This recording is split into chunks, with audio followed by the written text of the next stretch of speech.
Hello guys, പത്രമാറ്റം പുതിയ episode റിവ്യൂയിലേക്ക് സ്വാഗതം. അങ്ങനെ നയന അനിയുടെ ഫോൺ എടുത്ത് നോക്കുമ്പം മനസ്സിലാവുകയാണ് കേട്ടോ, അനി വിളിക്കുന്നത് നന്ദുവിനെയാണ്.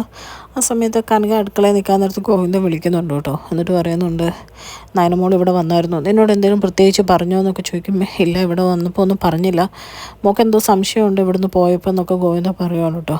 അപ്പോഴേക്കും കനക പറയുകയാണ്, എന്തേലും ചെയ്ത് നന്ദുവിനെ ഒന്ന് പിടിച്ച് പൂട്ടിയിട്, അല്ലാതെ ഇപ്പം ഞാൻ എന്താ ചെയ്യുന്നത്, എല്ലാം അറിഞ്ഞുകൊണ്ട് അനാമിക വന്ന് ഇനി ഒന്നുകൂടെ കയറുകയായി കഴിഞ്ഞാൽ ഉള്ള പ്രശ്നം ഓർത്തിട്ട് തന്നെ എനിക്ക് പേടിയാവുക എന്നൊക്കെ പറഞ്ഞ് സംസാരിച്ചുകൊണ്ടിരിക്കുകയാണ് കേട്ടോ. അപ്പം ഗോവിന്ദൻ പറയുന്നുണ്ട്, അനിയാണ് നമ്മുടെ മോളുടെ പുറകെ നടക്കുന്നത്, അവനെ നീ എന്തായാലും അവിടെ ഒന്ന് ശ്രദ്ധിക്കുമെന്നൊക്കെ പറയുന്നുണ്ട്. എന്നിട്ട് ഇവരിങ്ങനെ ഫോൺ കട്ട് ചെയ്യുകയാണ് കേട്ടോ. ഇതെല്ലാം പക്ഷേ കേട്ടുകൊണ്ട് പുറകെ നയന നിൽപ്പുണ്ട്. നയനയുടെ കണ്ണൊക്കെ നിറയുകയാണ് കേട്ടോ. എന്നിട്ട് ചോദിക്കുകയാണ്, അമ്മയ്ക്ക് ഒരു വാക്കിനോട് പറയാൻ പാടില്ലായിരുന്നു, അമ്മ എന്താ ഇങ്ങനെ ചെയ്തതെന്നൊക്കെ ചോദിക്കുമ്പോൾ പറയുന്നുണ്ട്, മോൾക്ക് ഒരുപാട് വിഷമമുണ്ടല്ലോ, ആ കൂടെ ഇനി ഞങ്ങളും കൂടെ കൂടുതൽ പ്രശ്നങ്ങൾ പറഞ്ഞ് വേദനിപ്പിക്കേണ്ടെന്ന് ഓർത്തേ അമ്മ പറയാതിരുന്നിട്ടുള്ളൂ.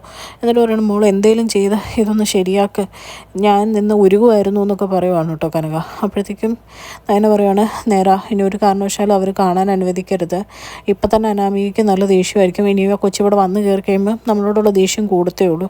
അതുമാത്രമല്ല, ഇനി ഇവിടെ ഇതെല്ലാവരും അറിഞ്ഞു കഴിഞ്ഞാൽ അമ്മയും ഞങ്ങളും മനഃപൂർവ്വം ചെയ്തതാന്നേ പറയുള്ളൂ, ഇളയ മകളെയും കൂടെ ഇവിടെ കൊണ്ടുവരാൻ വേണ്ടിയിട്ട്, ഈ വീട്ടിൽ കൊണ്ട് കയറ്റാൻ വേണ്ടിയിട്ട്, അല്ലാതെ ആരും ഇങ്ങനെയൊന്നും ഒരിക്കലും ചിന്തിക്കത്തില്ല എന്ന് പറഞ്ഞിട്ട് നയന പറയും, ഞാനും ഓർത്തു അവർ നല്ല ഫ്രണ്ട്സും മാത്രമാണെന്ന് ഓർത്തുകൊണ്ടിരുന്നത്, എൻ്റെ കണക്കൂട്ടിലെല്ലാം തെറ്റിയെന്നും പറഞ്ഞ് നയന അവിടെ നിന്ന് വിഷമിച്ച് പോവുകയാണ് കേട്ടോ.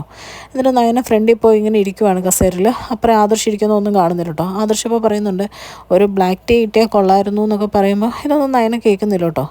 അപ്പോഴേക്കും നയനോട് ചോദിക്കുന്നുണ്ട്, എടി നീ ഏത് ലോകത്താ എന്നിങ്ങനെ ചോദിക്കുമ്പോഴേക്കും ആദർശനോട് പറയുന്നുണ്ട്, എന്താ ആദർശേട്ടാ പറഞ്ഞേ എന്ന് പറയുമ്പോഴേക്കും ആദർശ് പറയുന്നുണ്ട്, നീ ചൂടായി ഇനി ഇവള് വീട്ടിലോട്ടെങ്ങാനും പോവാന്ന് പറഞ്ഞാലോ, അല്ല നീ എന്തേ ഓർത്തുകൊണ്ട് നടക്കുന്നത്, മനസ്സിലുള്ളത് മറ്റുള്ളവരോട് ഷെയർ ചെയ്ത് കഴിഞ്ഞാൽ ഒരാശ്വാസം കിട്ടും എന്നൊക്കെ ആദർശ് പറയുകയാണ് കേട്ടോ. ആ സമയത്ത് നയന പറയുന്നുണ്ട്, നമ്മൾ പറയുന്ന കാര്യങ്ങൾ പോസിറ്റീവായിട്ട് എടുക്കുന്ന ആൾക്കാരാണെങ്കിൽ ഷെയർ ചെയ്യുക ആദർശേട്ടാ, അല്ലാത്തവരാണെങ്കിൽ ചുമ്മാ വഴക്കിടാനും വിമർശിക്കാനും ഉള്ളൊരു കാരണം മാത്രമേ അതാവുള്ളൂ എന്ന് പറയുകയാണ് കേട്ടോ. അത്രയും പറഞ്ഞിട്ട് നയന പറയുകയാണ്, ചായ ഞാനിപ്പോൾ കൊണ്ടുവരാമെന്ന് പറഞ്ഞ് കയറി പോവാണ്. പിന്നെ കാണിക്കുന്ന ഗോവിന്ദനെയാണ് കേട്ടോ.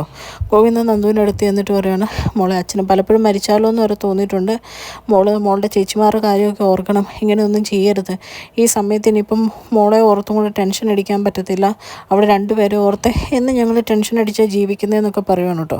ആ സമയത്ത് നന്ദു ഗോവിന്ദനെ കെട്ടിപ്പിടിച്ച് കരഞ്ഞിട്ട് പറയുന്നുണ്ട്, എപ്പോഴാണ് അനി എൻ്റെ മനസ്സിൽ കയറി കൂടിയെന്ന് എനിക്കറിയത്തില്ല അച്ഛാ, എന്നോട് ക്ഷമിക്കണം, ഞാൻ വേണമെന്ന് വെച്ചിട്ടല്ല എന്നൊക്കെ പറയുന്നുണ്ട് കേട്ടോ. ആ സമയത്ത് ഗോവിന്ദൻ പറയുന്നത്, സാരമില്ല മോളിത് എങ്ങനെയും ഒന്ന് മറന്നു കള എന്നൊക്കെ പറഞ്ഞ് ആശ്വസിപ്പിക്കുവാണ്. പിന്നെ കാണിക്കുന്ന അനിയനെയാണ് കേട്ടോ. അനി മുത്തശ്ശൻ്റെ മുത്തശ്ശിയുടെ അടുത്തോട്ട് ചെല്ലുന്നുണ്ട്. എന്നിട്ട് ചോദിക്കുന്നുണ്ട്, എന്തേലും ചെയ്ത് കുറച്ച് നാളത്തേക്ക് കല്യാണം നീട്ടി വെക്കാവോ എന്ന് ചോദിക്കുന്നുണ്ട്. ഇത് കേൾക്കുന്ന മുത്തശ്ശന് ദേഷ്യം വരുവാണ് കേട്ടോ. എന്നിട്ട് ചോദിക്കുന്നത്, നീ എന്താ നീട്ടി വെക്കാൻ പറയുന്നത്, കാരണം എന്താണെന്നൊക്കെ ചോദിക്കുമ്പോൾ പറയും, അനാമിക അവൾ ഈ വീടിന് പറ്റിയ ആളല്ല, അവളെ സ്വഭാവം ചേരില്ല, അതിവിടെ പ്രശ്നങ്ങളൊക്കെ ഉണ്ടാക്കുള്ളൂ എന്ന് പറയുവാണ് കേട്ടോ. അപ്പോഴേക്കും മുത്തശ്ശൻ പറയുകയാണ്, സ്വഭാവം ചേരാത്ത പല ആൾക്കാരും ഇവിടെ വേറെ ഇതിനു മുമ്പ് ഉണ്ടായിരുന്നല്ലോ, എന്നിട്ടിപ്പോൾ ശരിയായില്ലേ, കുറേയൊക്കെ വളർത്തുദോഷവും കുറേയൊക്കെ ഗ്രഹങ്ങളുടെ ഒക്കെ പിടിയിലാണ് ഓരോ മനുഷ്യൻ്റെ ജീവിതം എന്നൊക്കെ പറയുവാണ് കേട്ടോ. എന്നിട്ട് പറയുകയാണ്, വരാനുള്ളത് ഓരോരുത്തർ വിധി പോലെ തന്നെ നടക്കും, എന്തായാലും നീ വേറെ ഒന്നും ഓർക്കണ്ട, കല്യാണം നീട്ടിവെക്കാനൊന്നും പറ്റത്തില്ല എന്നിങ്ങനെ പറയുന്നുണ്ടോ. ഇതൊക്കെ നയന അവിടെ നിന്ന് കേൾക്കുന്നുണ്ട്. എന്നിട്ട് മുത്തശ്ശൻ പറയുന്നുണ്ട്, ഇനി അതല്ല നിൻ്റെ മനസ്സിൽ വേറെ ആരെങ്കിലും ഉണ്ടോ എന്ന് ചോദിക്കുവാണ്. ആ സമയത്ത് അനി ഒന്നും മിണ്ടാതെ എഴുന്നേറ്റ് നടക്കുവാണ് കേട്ടോ. ആ സമയത്ത് മൂർത്തി പറയുകയാണ്, ഇനി ആരെങ്കിലും ഉണ്ടെങ്കിൽ പോലും നീ അത് മറന്നേക്ക്, കാരണം നിനക്കത് പറയാൻ സമയമുണ്ടായിരുന്നു, ഞാൻ അനാമികയുടെ അച്ഛന് വാക്ക് കൊടുക്കുന്നോടം വരെ, അല്ലെങ്കിൽ ഞങ്ങൾ ഈ വീട്ടിൽ നിൽക്കുകയില്ല, ഇങ്ങനെ അനുസരിക്കാത്ത കൊച്ചുമക്കളുണ്ടാവുന്നതും അവരുടെ കൂടെ നിൽക്കുന്നതിലും എന്താണ് അർത്ഥം എന്നൊക്കെ ചോദിക്കുവാണ് കേട്ടോ മൂർത്തി. ഇതൊക്കെ കേട്ട് അനി അവിടെ നിന്ന് വിഷമിച്ച് പോവാണ്. നയനയ്ക്ക് സങ്കടം വന്ന് നയന ഹാളിൽ ഇരുന്ന് ഇങ്ങനെ കരയുവാണ് കേട്ടോ. ആ സമയത്ത് ജലജയും ദേവയാനിയും കൂടെ അങ്ങ് വരും.